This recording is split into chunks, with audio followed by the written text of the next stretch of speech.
รู้ว่าตนมีอนังคณะกิเลสอยู่ภายในสองพวกหนึ่งมีอนังคณะกิเลสอยู่ภายในแล้วก็รู้ตามความเป็นจริงว่าตนมีกิเลสอยู่ภายในพวกที่สามนั้นคือไม่มีอนังคณะกิเลสอยู่ภายในแต่ไม่รู้ว่าตนไม่มีอนังคณะกิเลสอยู่ภายในพวกที่สี่คือไม่รู้ว่าตนมีอนังคณะกิเลสอยู่ภายในตัวเองนั้นไม่มีอนังคณะกิเลสอยู่ภายในแล้วก็รู้ว่าตนไม่มีอนังคณะกิเลสอยู่ภายในคือธรรมเทศนาในแนวนี้มักจะปรากฏในจตุกนิบาตอังคุตรนิกายจะทรงแสดงไว้เยอะมากเช่นว่ามะม่วงมีสี่ชนิดหนึ่งข้างนอกก็ดิบข้างในก็ดิบชนิดที่สองข้างนอกดิบแต่ข้างในสุกชนิดที่สามข้างนอกสุกแต่ข้างในดิบชนิดที่สี่ข้างนอกก็สุกข้างในก็สุกหรือว่าแม่น้ำสี่ประเภทแม่น้ำชนิดหนึ่งแคบด้วยแล้วก็ตื้นด้วยแม่น้ำชนิดที่สองแคบแต่ว่าลึกแม่น้ำชนิดที่สามกว้างแต่ตื้นแม่น้ำชนิดที่สี่ทั้งกว้างทั้งลึกหรือว่าพูดถึงตัวเงาในแม่น้ำตื้นเงาก็ตื้นน้ำตื้นเงาลึกน้ำลึกเงาตื้นน้ำลึกเงาลึกอะไรเนี่ยคือจะมีสีอยู่ด้วยเป็นประเด็นที่พระเถระยกขึ้นเพื่อส่วนหนึ่งก็คือให้ภิกษุได้ตรวจสอบตัวเองเพราะว่าการได้รับผลจากธรรมปฏิบัตินั้นเป็นเรื่องเฉพาะตัวคนคือเป็นเรื่องปัจจตังก็ตรวจสอบดูตัวเองว่าตัวเองอยู่ในประเภทไหนถ้าประเภทที่ยังมีกิเลสแต่ไม่รู้ก็พยายามตรวจสอบดูว่าตัวเองมีกิเลสหรือไม่ทีนี้ถ้าหากว่าไม่มีกิเลสแต่ไม่รู้ก็พยายามตรวจสอบดูหรือมีกิเลสแต่รู้ก็ต้องศึกษาเห็นโทษคำว่าอนังคณะแปลว่าบุคคลผู้ไม่มีกิเลสอังคณะนั้นแปลว่ามีกิเลสตามปกติกิเลสประเภทอังคณะนี่จะใช้ตัณหามานะทิฏฐิหรือว่าความอยากได้ความอยากใหญ่แล้วก็จิตใจที่คับแคบเป็นอาการทั่วๆไปทีนี้เมื่อพระเถระได้แสดงแล้วท่านก็อธิบายว่าในบุคคลทั้งสี่ประเภทนั้นเนี่ยบุคคลใดมีอังคณะกิเลสแต่ไม่รู้ตามความเป็นจริงว่าเรามีอังคณะกิเลสในภายในในบุคคลสองจำพวกที่มีอังคณะกิเลส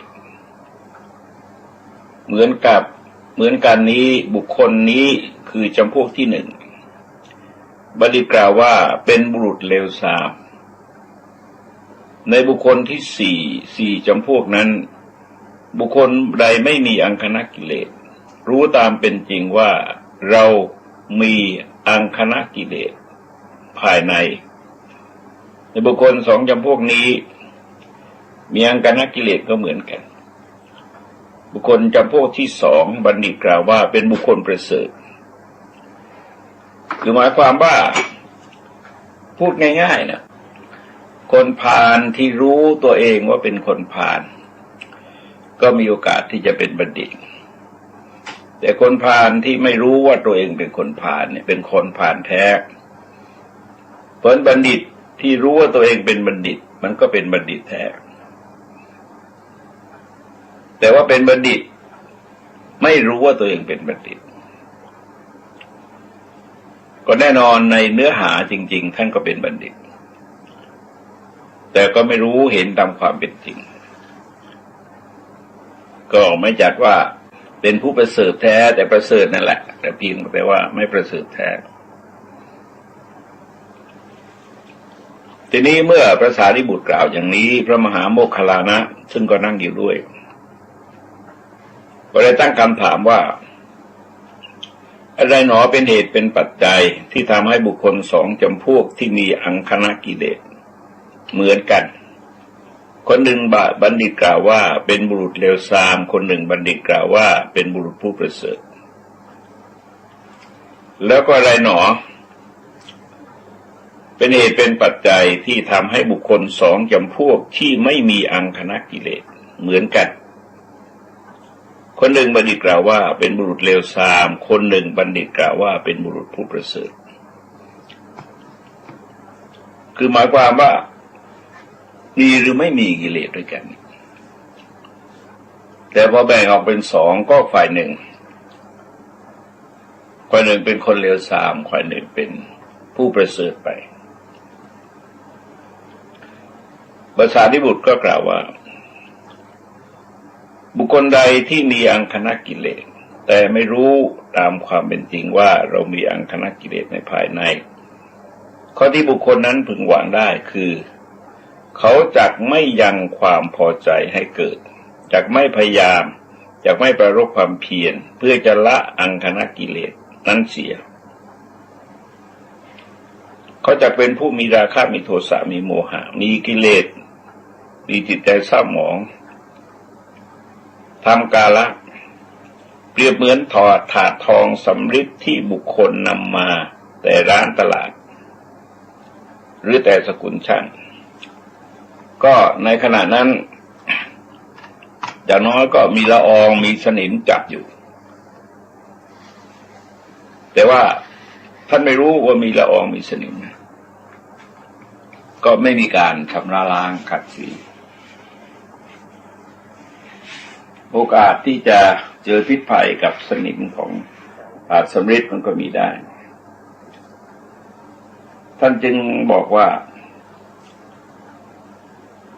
เจ้าของไม่ใช้และไม่ขัดถูถาดทองสำริดนั้นสังเก็บไว้ในที่มีละออง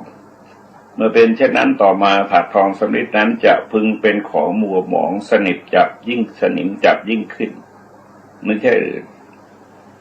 พระโมคคัลลานะก็เห็นด้วยท่านก็บอกว่าบุคคลนี้ก็ฉันนั้นเหมือนกันยังมีอังคณกิเลสอยู่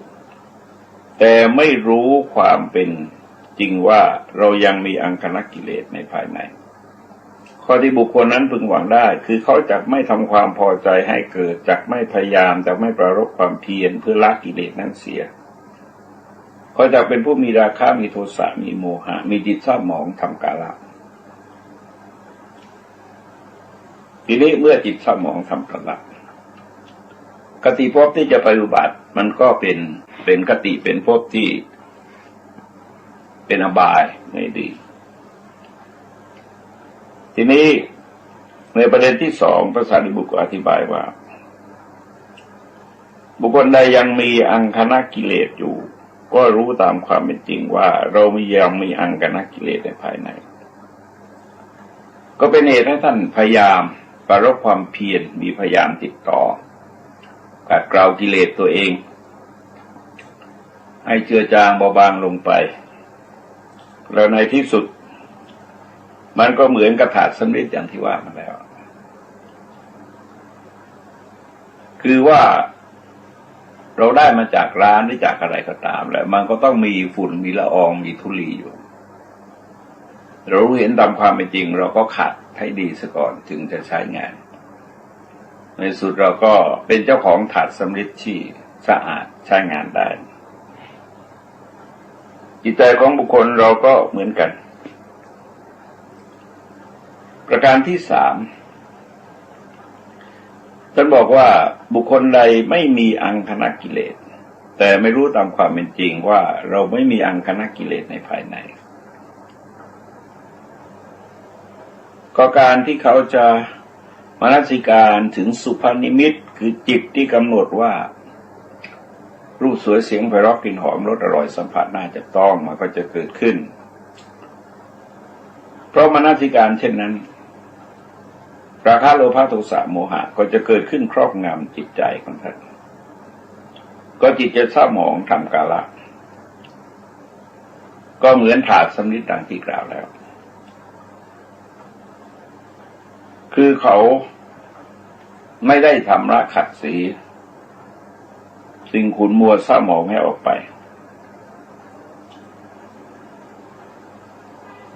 คือปล่อยไปนานๆน่ะในที่สุดกิเลสมันก็เกิดขึ้น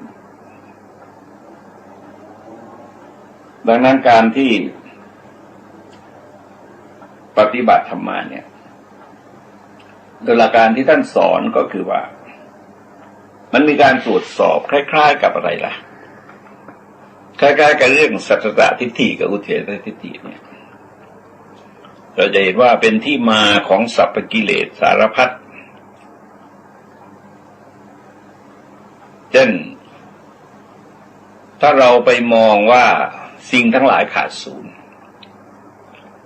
เมื่อขาดศูนย์ก็แสดงว่าชีวิตก็จบลงที่ตายเมื่อจบลงที่ตายก็ไม่มีความจำเป็นอะไรที่จะต้องทำความดีละความชั่วเพราะมีค่าเท่ากันทีนี้ถ้าหากว่าถือว่าสิ่งทั้งหลายมันเที่ยงแท้ก็เที่ยงแท้ก็ไม่ต้องเปลี่ยนแปลงอะไรเพราะเปลี่ยนแปลงไปก็เท่านั้นเองทำหรือไม่ทำก็เหมือนกันแหละเพราะเราตายจากคนก็เกิดเป็นคนตายจากแมวก็เกิดเป็นแมวตายจากโคก็เกิดเป็นโคอยู่แต่ทีนี้อุเฉททิฏฐิกับสัตตทิฏฐิมันแบ่งออกเป็นสองฝ่ายอุเฉททิฏฐิก็แบ่งเป็นสองฝ่ายคือศูนย์หมดพวกนี้จะไม่พยายามอะไรศูนย์บางสิ่งท่านกำหนดว่าอะไรไม่ศูนย์ล่ะแต่ไปกำหนดที่จิตท่านเข้าใจจิตยังไงล่ะและในสุดท่านก็จะพัฒนาจิตถ้าเข้าใจถูกต้องเนี่ยท่านก็จะพัฒนาจิตจิตใจก็จะสะอาดขึ้นบริสุทธิ์ขึ้นสูงขึ้นภพภูมิก็จะประณีตขึ้นแต่ในนี้สัตตทิฏฐิมันก็มีบางอย่างเที่ยงบางอย่างไม่เที่ยงในกรณีที่บางอย่างไม่เที่ยงเนี่ยถ้าท่านชัดเจนว่าอะไรคือไม่เที่ยงท่านก็จะพัฒนาตรงนั้นแล้วในที่สุดมันก็ไปได้เหมือนกันแต่ว่าคนเราตราบใดที่ยังไม่บรรลุอริยมรรคอริยผลก็คงจะมีพวกทิฏฐินี้อยู่แหละเพราะแนวที่พระเถระยกขึ้นมาก็เลยก็มีกระจายประเด็นออกไปเยอะนานๆเราจะเจอในลักษณะอย่างนี้สักครั้งหนึ่งแล้วท่านก็บอกพระโมคคัลลานะว่าบุคคลนั้นก็ฉะนั้นเหมือนกันไม่มีอังคณกิเลสแต่ไม่รู้ตามความเป็นจริงว่าเราไม่มีอังคณกิเลสข้อที่บุคคลพึงอาจพึงมนสิการถึงสุภนิมิตมันก็เกิดขึ้นพอไปตรึกนึกมันกิเลสมันก็ฟูขึ้นได้เพราะว่ามันไม่ได้หมดจริงๆมันเป็นเรื่องความสงบแต่ถ้าหากว่าท่านไปอยู่ระดับที่เป็นพระยาบุคคลก็คงไม่เป็นอย่างนั้นทีนี้ในบุคคลสี่จำพวกนั้นบุคคลใดไม่มีอังคณกิเลสก็รู้ตามเป็นจริงว่าเราไม่มีอังคณกิเลสในภายในข้อที่บุคคลนั้นพึงหวังได้คือเขาจักมนสิการสุภนิมิตเพราะมนสิการสุภนิมิตของเขาราคะจักไม่ครอบงำจิตเขาจักไม่เป็นผู้เขาจะเป็นผู้ไม่มีราคะไม่มีโทสะไม่มีโมหะไม่มีอังคณกิเลสมีจิตใจไม่เศร้าหมองทำกาละก็เปรียบเหมือนถาดทองคำดังกล่าวคือที่เป็นของสะอาดแล้วก็พร้อมที่จะใช้ในทันทีทันใดก็ใช้เมื่อไหร่ก็ได้เพราะว่าเป็นภาชนะที่สะอาดทีนี้ท่านก็หันไปถามว่า ถาดทองสำริดนั้นจะเป็นของสะอาดหมดจดยิ่งขึ้นไม่ใช่หรือพระโมคคัลลานะก็รับคำว่าเป็นอย่างนั้นแล้วก็ท่านก็บุคคลนั้นก็เหมือนกันคือแม้จะไปมนสิการถึงสุภนิมิตก็ตามแต่มนสิการด้วยปัญญาก็สักแต่ว่ารูปสักแต่ว่าเสียงสักแต่ว่ากลิ่นสักแต่ว่ารสคือจะลืมมาคนที่บรรลุด้วยรูปสวยๆเสียงไพเราะกลิ่นหอมๆรสอร่อยสัมผัสน่าจะต้องเนี่ยมีเยอะไอ้จุดต่างก็คือมนสิการวิธีคิดวิธีมองว่าเอาก็จริงเรามองอย่างไร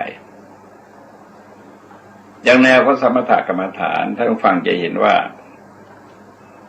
อารมณ์ที่กำหนดให้ตั้งสติระลึกจะมีลักษณะเป็นกุศลกับกลางๆก็เรียกว่าอยู่ในกลุ่มของทุกขสัตว์ในส่วนใหญ่แต่พอวิปัสสนาเนี่ยจะไม่มีรูปแบบคือหมายความว่าพิจารณาอะไรก็ได้ให้มองเห็นความจริงตามกฎของพระไตรลักษณ์จิตใจก็จะเบื่อหน่ายคลายกำหนัดไปโดยธรรมชาติของมันแล้วท่านก็สรุปว่า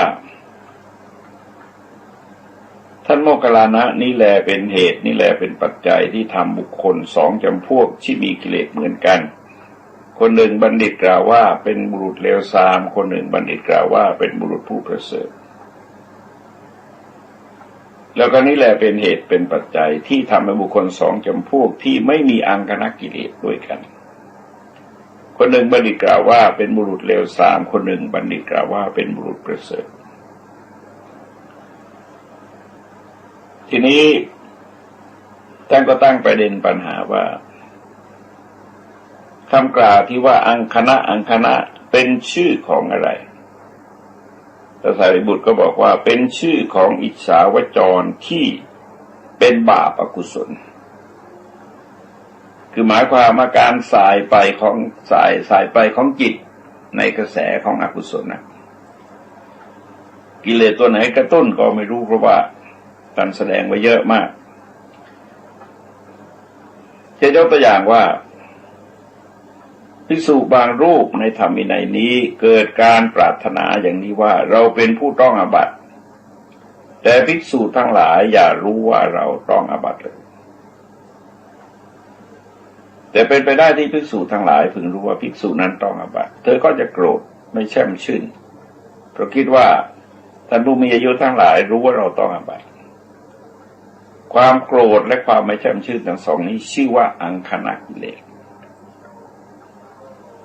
หมายความว่าทำผิดแล้วไม่ต้องการให้คนอื่นรู้ว่าผิดพอมีคนรู้ก็จะโกรธคนที่รู้แนวฆ่าปิดปากฆ่าตัดตอนฆ่าอะไรต่างๆเนี่ยเราจะเห็นว่ามันก็มีลักษณะอย่างเงี้ยหมายความว่าคนทำผิดแล้วไม่อยากจะให้คนอื่นรู้ว่าตัวเองทำผิดเลยใช้วิธีฆ่าปิดปากประการต่อไปภิกษุในธรรมวินัยนี้เป็นผู้ต้องอาบัติเกิดความปรารถนาอย่างนี้ว่าเราเป็นผู้ต้องอาบัติภิกษุทั้งหลายพึงโจทย์เราในที่ลับไม่พึงโจทย์เราในท่ามกลางสงฆ์แต่เป็นไปได้ที่ภิกษุทั้งหลายพึงโกรธภิกษุนั้นในท่ามกลางสงฆ์คือไม่โกรธไม่โจทย์ในที่ลับคือแนวการโจทย์อาบัติแก่ภิกษุเนี่ยวินัยกำหนดให้ทำในท่ามกลางสงฆ์คือประชุมสงฆ์ก็เรียกว่าในที่พร้อมหน้าสงฆ์ในที่พร้อมหน้าวัตถุในที่พร้อมหน้าบุคคลในที่พร้อมหน้าตัววินัยคือพระธรรมวินัยมีองค์ประกอบพร้อมแล้วเมื่อจะโจทย์นะก็ขอโทษท่านก่อนขอโอกาสท่านจะให้โอกาสไหมถ้าไม่ให้ก็แล้วไปก็ไม่ได้ว่าอะไรก็เป็นการช่วยกันที่จะให้ท่านออกจากอาบัติเท่านั้นเองมันเป็นเรื่องของท่านเนี่ยคือท่านต้องอาบัติท่านก็บาปเพราะอาบัติของท่านเองการโจทย์จึงเกิดขึ้นด้วยความเมตตากรุณาหวังความเจริญงอกงามในธรรมวินัยแก่ภิกษุเหล่านั้นแต่เขาไม่ต้องการก็เป็นเรื่องของเขาก็ปล่อยไปตามกรรม ก็ในที่สุดมันก็จะไปถึงจุดตรงนั้นแหละวันก่อนมีโยมเข้าใจว่าเป็นคนแก่แล้วเดี๋ยวแกบอกด้วยว่าแกเป็นคนแก่ก็ถามเรื่องพระภิกษุรูปหนึ่งที่ท่านคุ้นเคยแล้วโยมก็ไปกล่าวหาว่าท่านไปสัมพันธ์กับผู้หญิงถามว่าจะโจทย์ดีไหมบอกเป็นเรื่องของโยมคิดเอาเองก็แล้วกันในสำหรับพระท่านนั้นเองที่เขาห้ามปกปิดอาบัติชั่วหยาบของภิกษุอื่นแต่ว่าชาวบ้านเขาไม่ได้ห้ามเนี่ยเพราะงั้นถ้าเห็นว่าโจทย์ไปแล้วมันจะมีปัญหาก็ไม่ต้องโจทย์ก็ปล่อยท่านไปตามกรรมท่านแต่ถ้าโจทย์เราก็ไม่ได้ไปโจทย์ในท่ามกลางสงฆ์หรอกคุยกับผู้ใหญ่ของท่านหรือว่าไปคุยกับตัวท่านเองหรืออาจจะเขียนจดหมายตักเตือนอะไรเนี่ยปัจจุบันเราก็มีสื่ออะไรที่จะช่วยเยอะก็แล้วแต่คิดเอากันแล้วกัน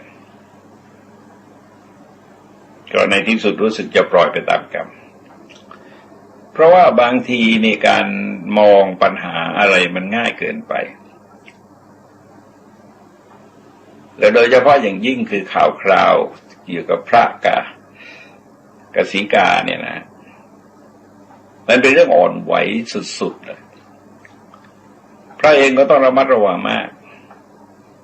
ญาติโยมเองก็ต้องระมัดระวังมากเพราะว่าถ้าถูกโจทย์แล้วเนี่ยเขาเชื่อคนโจทย์มากกว่าเชื่อพระ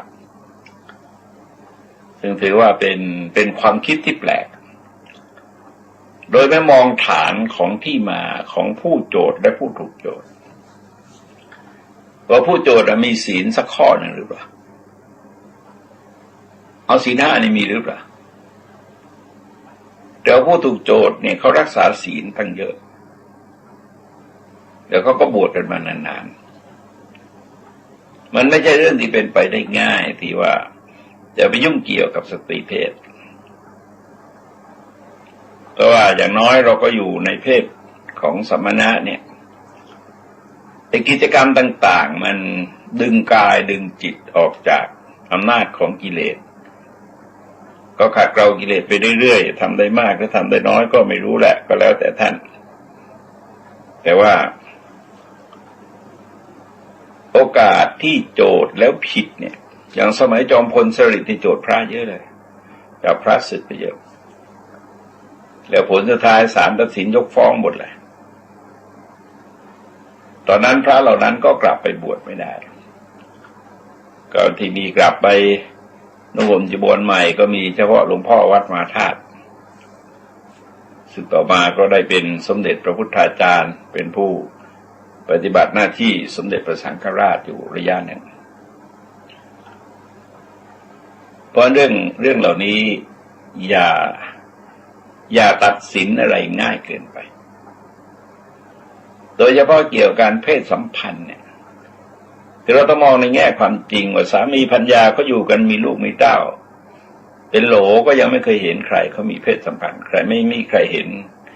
เขามีเพศสัมพันธ์กันแต่ถ้าหากว่าเป็นพระไปทำเช่นนั้นแล้วคนเห็นนี่แหมมันนึกไม่ออกเหมือนกันนะนี่ก็เป็นข้อคิดแถมเข้ามาเพื่อจะให้ได้หลักในการคิดการมองว่าโดยธรรมเนียมการโจทย์แล้วเนี่ยคือพระก็ต้องโจทย์เองไม่ใช่ชาวบ้านมาโจทย์ไม่ใช่ชาวบ้านมาโจทย์พระแล้วก็เราจะต้องปฏิบัติตามนั้นพระวินัยจะกำหนดเอาไว้ว่าพระรับสารภาพอย่างไรก็ให้ปรับอย่างนั้นแต่ถ้าหากว่าคนที่โจทย์เป็นพระยาบุคคลก็มีน้ำหนักนะฮะมีน้ำหนักคือท่านไม่โจทย์ผีผามโจทย์หรอกพระเมตตาโจทย์เพราะฉะนั้นก็ต้องฟังท่านทีนี้เป็นไปได้ที่ภิกษุบางรูปในธรรมวินัยนี้พึง เกิดความปรารถนาอย่างนี้ว่าเราเป็นผู้ต้องอาบัติหนอภิกษุผู้เท่าเทียมกันพึงโจทย์ภิกษุผู้ไม่เท่าเทียมกันไม่พึงโจทย์แต่ก็เป็นไปได้ที่ภิกษุซึ่งไม่เท่าเทียมกันในโจทย์เพราะจิตใจก็นั่นก็โกรธว่าไม่ให้เกียรติกันนะเรามีอายุพรรษามากกว่าไม่ควรจะมาโจทย์ที่จริงมันไม่เกี่ยวเขากำหนดให้เป็นภาระของพระที่จะโจทย์เพราะพระบวชพรรษาเดียวก็ได้ก็โจทย์แต่ว่าให้มีข้อมูลหลักฐานนะถ้าไม่งั้นก็ปรับอาบัตินะปรับอาบัติหนักเหมือนกันก็แสดงว่าแนวการโจทย์กันในลักษณะเนี้ยมันก็มีมาตั้งแต่สมัยพุทธกาลคือโจทย์ที่มุ่งทำลายด้วยความริษยาด้วยความโกรธด้วยความผูกโกรธด้วยความริษยาด้วยความแข่งดีด้วยความมายาด้วยความตนีอะไรต่างๆมันมีเยอะทีนี้ข้อต่อไปพระเถระก็กล่าวว่าเป็นไปได้ที่ภิกษุบางรูปในธรรมวินัยนี้พึงเกิดความปรารถนาอย่างนี้ว่าถ้ากระไดหนอพระศาสดาพึงทรงซักถามเราเท่านั้นแล้วทรงแสดงธรรมแก่ภิกษุทั้งหลายไม่พึงทรงซักถามสอบถามผู้อื่นแล้วทรงแสดงธรรมแก่ภิกษุทั้งหลายเลยอันนี้ก็กลางนิดหน่อยนะคือหมายความว่าอยากเด่นอยากดังอยากมีหน้ามีตาแต่ว่าพระพุทธเจ้าทรงมีพระญาณนะทรงรอบรู้ว่าใครควรจะถามหรือไม่ควรถามแล้วถามแล้วจะตอบถูกหรือไม่ถูกอะไรเนี่ยคือไม่จะถามง่ายๆพระเจ้าจะถามผู้รู้ถ้าเห็นว่าไม่รู้ก็ไม่ถามทีนี้เป็นไปได้ที่พระศาสดาพึงทรงสักถามสอบถามภิกษุนั้นแล้วก็ทรงแสดงธรรมแก่ภิกษุทั้งหลายก็หาทรงสักถามภิกษุนั้นไม่แต่ว่าทรงสักถามภิกษุทั้งหลายทรงแสดงธรรมแก่ภิกษุทั้งหลายเธอก็จะโกรธพระพุทธเจ้าคือไม่เป็นไปตามที่ท่านต้องการนานมาแล้วเคยเล่าให้ฟังเรื่องภิกษุรูปหนึ่งเป็นภิกษุใหม่พระสารีบุตรได้มากราบทูลลาพระพุทธเจ้าเพื่อจาริกไปในชนบทก็พระมาส่งกันเยอะพระสารีบุตรก็ขอลาภิกษุทั้งหลายนั่นแหละแต่ไงมันก็ทักทายไม่ทั่วถึงหรอกภิกษุรูปหนึ่งก็พยายามจะเงยหน้าตัวเองให้พระเถระทักพระเถระไม่ทันได้ทักหรอกเขามองไม่เห็นพอดีไอ้ชายสังคติของท่านไปกระทบตัวภิกษุนั้นแกไปฟ้องพระพุทธเจ้าอยากดังบอกว่าพระสารีบุตรรังแกท่านกระแทกท่านพระเจ้าก็เรียกพระสารีบุตรมาให้พระสารีบุตรชี้แจงพระสารีบุตรท่านขอโทษภิกษุนั้นตกใจมาก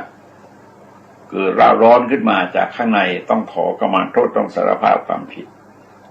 ได้เล่นกับพระอราหันต์เขาเล่นกับไฟเขาเรียกว่าอาหุเนยยักขิคือกับพระอราหันต์อย่าไปเล่นไม่ใช่ของเล่นข้อต่อไปท่านกล่าวว่าเป็นไปได้ที่ภิกษุบางรูปในธรรมวินัยนี้พึงเกิดความปรารถนาอย่างนี้ว่าถ้าไกลหนอภิกษุทั้งหลายพึงแวดล้อมเราไปเข้าบ้านเพื่อภัตตาหารอย่าแวดล้อมภิกษุอื่นเข้าบ้านไอ้นี้ก็ต้องการบริษัทบริวารก็เรียกว่าเป็นความปรารถนาลามก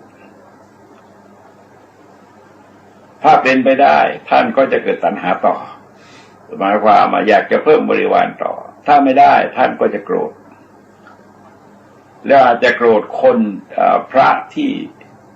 ภิกษุห้อมล้อมเวลาบิณฑบาตหรือว่าโกรธภิกษุกราบไปเลยคือจิตไม่เป็นพานแล้วมันก็คิดพานได้เรื่อยแหละหรือว่าปรารถนาที่จะได้อะไรเลิศหมดเช่นเสนาสนะเลิศบิณฑบาตเลิศอยู่ในโรงฉันที่เลิศอะไรต่างๆเนี่ยหมายความต้องการดีๆต้องการให้ได้รับความการทนุบำรุงด้วยสิ่งที่ดีๆ แต่เมื่อไปเกิดอย่างเนี้ยอย่างพระเทวทัตเนี่ยมันก็เกิดประเด็นตรงเนี้ยพระเทวทัตตอนนั้นพระเจ้าเสด็จเมืองไผ่สาลีแล้วก็มีคนมาต้อนรับเสด็จเยอะมากเดี๋ยวคนก็ทักทายสอบถามพระเถระรูปนั้นมาไหมรูปนี้มาไหมอะไรแต่อะไรก็จอแจจงจิกจอแจไปหมดเลยไม่มีใครถามพระเทวทัตเลยรุ่งเช้าขึ้นมาท่านเหล่านั้นก็บิณฑบาตมีคนตักบาตรกันเป็นจำนวนมากพระเทวทัตก็ขาดแคลนก็เกิดริษยาแข่งดีเราก็เป็นกษัตริย์เหมือนกันเราเป็นภิกษุเหมือนกันเราก็เป็นกษัตริย์เหมือนกันบวชมาพร้อมกันทำไมคนเหล่านี้จะรับการเคารพนับถือจากชาวบ้านทั้งหลายก็เลยก็ลำปามไปเรื่อยจนเกิดเรื่องเกิดราวขึ้นหรือว่าพระบางรูปเนี่ยคิดว่าเราเท่านั้นควรฉันในโรงฉันแล้วอนุโมทนาคือสมัยก่อนในการอนุโมทนาเป็นหน้าที่ของภิกษุรูปใดรูปหนึ่งตามที่ประธานสงฆ์ในที่นั้นพระพุทธเจ้าอาจจะอยู่ก็จะมอบหมายให้ภิกษุรูปใดรูปหนึ่งพวกนี้ก็พระกลางๆนะอยากดังอยากเด่นอยากดังทีนี้ถ้าเขาไม่มอบหมายให้หรือว่านิมนต์รูปอื่นแต่ก็จะโกรธไม่แช่มชื่นเดี๋ยวคิดว่าภิกษุอื่นในโรงฉันแล้วอนุโมทนาเราฉันในโรงฉันแล้วไม่ได้รับอนุโมทนาก็เกิดไม่พอใจแล้วตามปกติลักษณะของคนพาลเนี่ยจะไม่ตรวจสอบตัวเองจะไม่ตรวจสอบตัวเองแต่ว่าจะตรวจสอบคนอื่นด้วยเห็นความผิดของคนอื่นด้วยหรือว่าต้องการที่จะเป็นผู้นำในเรื่องทั้งหลายเช่นเราเท่านั้นควรแสดงธรรมแก่ภิกษุทั้งหลายผู้อยู่ในอารามภิกษุอื่นไม่ควรแสดงธรรมแต่ก็เป็นไปได้ที่ผู้อื่นแสดงธรรมเธอไม่ได้แสดงเธอไม่รับมอบหมายโกรธอีกอันนี้ก็เป็นอังคณะทั้งสองเนี่ยชื่อว่าเป็นอังคณะทีนี้อังคณะที่9ก็ภิกษุในธรรมวินัยนี้พึงเกิดความปรารถนาอย่างนี้ว่าถ้ากระไรเราเท่านั้นควรแสดงธรรมแก่ภิกษุณีทั้งหลายก็ไปเรื่อยนะฮะภิกษุณีทั้งหลายแล้วก็อุบาสกทั้งหลายอุบาสิกาทั้งหลายเอาก็11ประเภททีนี้มาจนถึงข้อ12คืออย่าลืมว่าความคิดนี้มันคนละขณะคนละกรณีกันคนละวัตถุคนละบุคคลกันดังนั้นเวลาพระเถระต้องการจะย่อยให้เห็นอาการของกิเลสที่จริงมันเป็นความปรารถนาลามกด้วยกันนั่นแหละแต่ว่ามันคนละกรณีกันต้องการเป็นผู้นำหมู่ต้องการนำคนห้อมล้อมไปบิณฑบาตต้องการอย่าให้คนอื่นโจทย์กันอย่าให้คนอื่นโจทย์อาบัติตัวเองถ้าที่ตนมีความผิดอะไรเนี่ยก็เรียกว่ากิเลสมันดุดเนินทีนี้พระสารีบุตรก็กล่าวว่าภิกษุพึงเกิดความปรารถนาว่าฉะไหนหนอภิกษุทั้งหลายควรสักการะเคารพนับถือบูชาเรามากมายต้องการมากมายถ้าได้ก็ดีไปถ้าได้ท่านก็อยากได้ต่อละแบบตัณหาทั้งหลายเนี่ย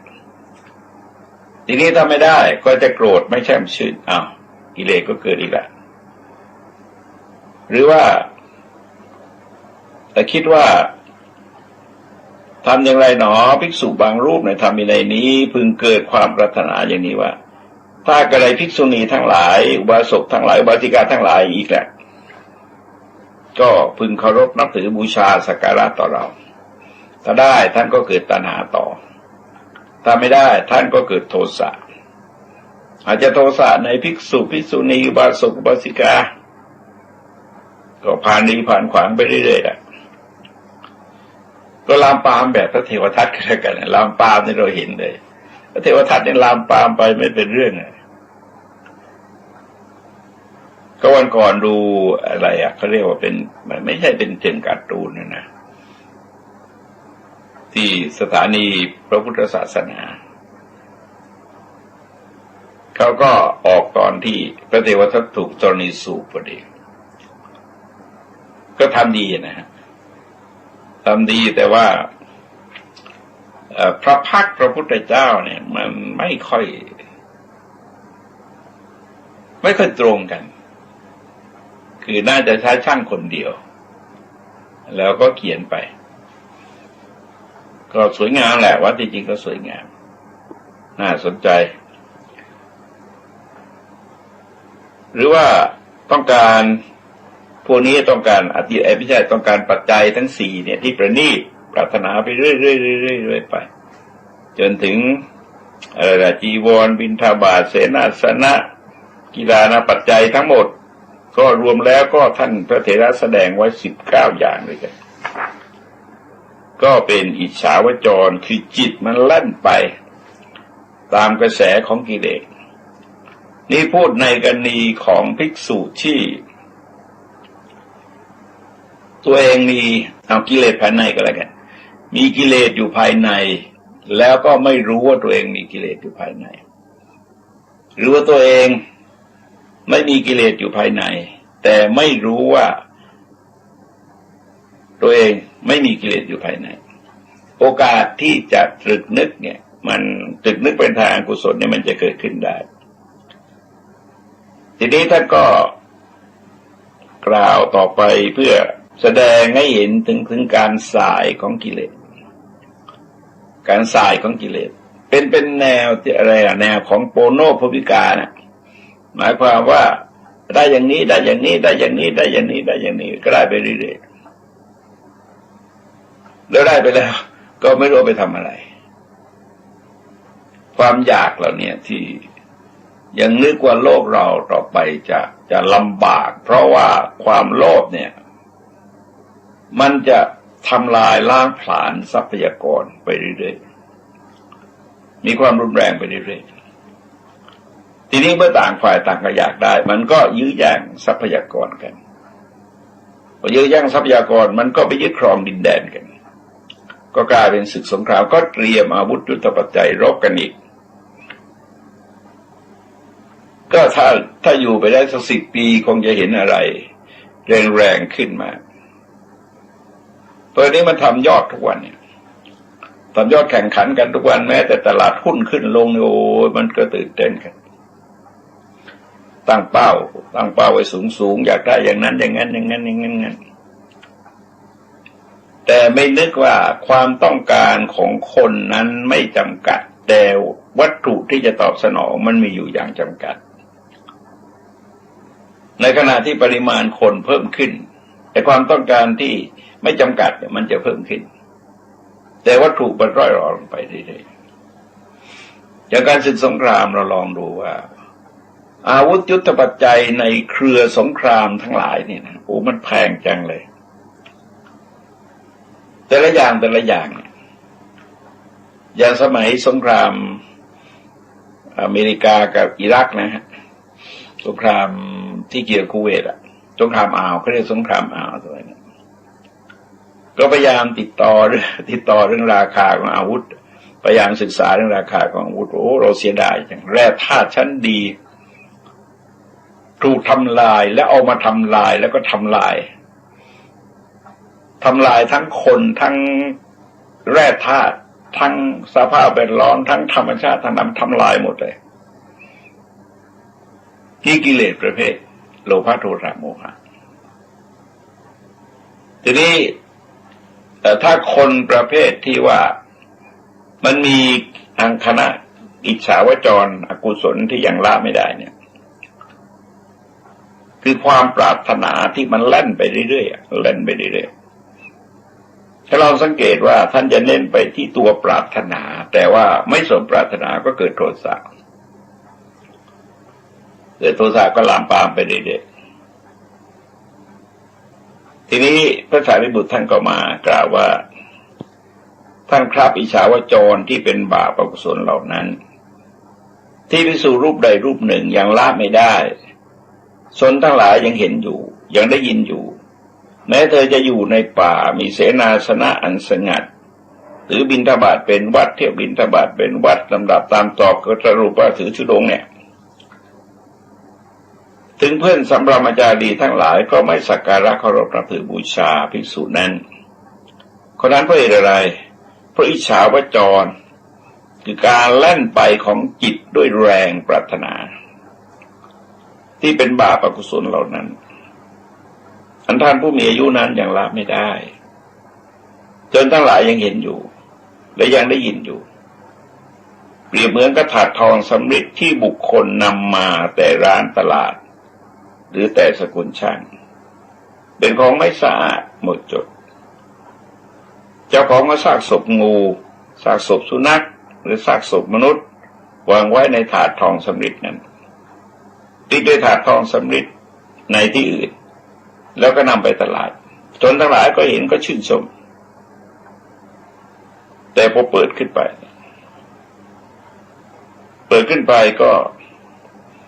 ก็จะเห็นไอ้ซากศพเหล่านั้นก็จะเกิดความไม่พอใจเกิดความเกลียดชังแม้คนที่หิวก็ไม่ปรารถนาจะบริโภคไม่ต้องกล่าวถึงคนที่บริโภคอิ่มแล้วอิจฉาวจรที่เป็นบาปอกุศลเหล่านี้ก็ฉันนั้นภิกษุรูปใดรูปหนึ่งยังละไม่ได้อัญชนทั้งหลายยังเห็นอยู่ยังได้ยินอยู่แม้เธอจะอยู่ในป่าประพฤติปฏิบัติเคร่งครัดภาคภูมิมีมากก็น่าศรัทธาเลื่อมใสอะไรก็ตามแต่ว่าอย่าลืมว่าถ้ากิเลสมันยังมีอยู่ในภายในเนี่ยเราวางใจตัวเองไม่ได้หรอกพวกนี้แต่ละข้อที่พระเถระยกมานั้นใหญ่ๆทั้งนั้นเลยตัวเบิ่มทั้งนั้นเพราะการที่จะหลบหลีกเพื่อจะบรรเทาความรุนแรงของอิจฉาวจรคือการสายไปแล่นไปวิ่งไปของความปรารถนาเหล่านี้ก็เรียกว่าความปรารถนาลามกนะสำนวนบาลีนี่ท่านเรียกว่าความปรารถนาลามกแต่ทำไมพระเถระจึงเน้นในเรื่องเหล่านี้มากเพราะว่าเป็นธรรมเทศนาที่เกี่ยวกับภิกษุโดยเฉพาะแต่อย่าลืมว่าชาวบ้านเองก็มีโลภมีโกรธมีหลงมีราคะมีโทสะมีโมหะปัญหาที่เกิดขึ้นในโลกเวลานี้มันก็คืออิจฉาวจรการเล่นไปของจิตด้วยแรงปรารถนาแล้วก็ไม่สามารถที่จะบรรยังได้หยุดอยู่ที่ใดที่หนึ่งได้เมื่อก่อนฟังข่าวหน่อยหนึ่งที่ขอนแก่นมีโจร2 คนนะฮะคนหนึ่งยิงปืนกราดเข้ามาในร้านทองคนหนึ่งไปโจรก็ไปกวาดทองว่าตั้งเท่าไหร่4 ถาดราคาเป็นล้านอ่ะแล้วก็ขับรถหนีแล้วก็ไปเปลี่ยนรถตำรวจเขาก็เฉียบขาดเหมือนกันขึ้นฮอเลยตามไปเลยแถวอำเภอกระนวนเนี่ยนะฮะอำเภอกระนวนก็ถนนก็ไม่กว้างแล้วก็ประมาณสัก 3-4 ชั่วโมงนะฮะตำรวจก็จับได้แล้วก็พอดีไปชนคนตายด้วยเลยก็ถูกทั้งปล้นทรัพย์แล้วก็ทำคนตายด้วยความประมาทก็คงติดคุกกันนานนะฮะ3 คนเป็นผู้ชาย2 คนผู้หญิง1 คนผู้หญิงเป็นคนขับรถแต่เนี้ยปรารถนาลามกมากเกินไปเจ้าฟังทั้งหลายเสียงธรรมจากมหาวิทยาลัยศรีปทุมในวันนี้ขอยุติไว้ด้วยเวลาเพียงเท่านี้ที่สุดนี้ขอความเจริญงอกงามไพบูลย์ในธรรมจงมีแด่ท่านผู้ฟังทั้งหลายโดยทั่วกันสวัสดี